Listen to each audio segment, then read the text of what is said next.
If you have ever stared at a blank page, unsure where to begin, this guide is for you. Brainstorming means thinking through your story before you write. You don't need perfect sentences right now.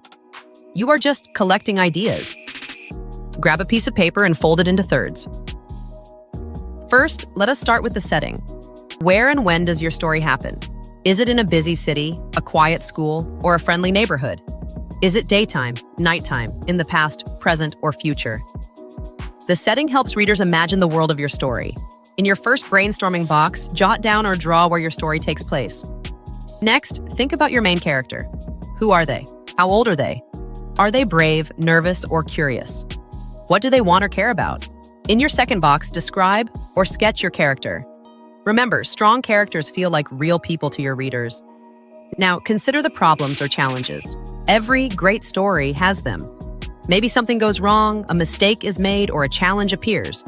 Choose 2 or 3 problems your character will face. These issues keep your story interesting and moving forward. Finally, think about the ending. How are the problems solved? What does your character learn by the end? In your last box, explain how your story wraps up and the lesson learned. Today, you are just brainstorming.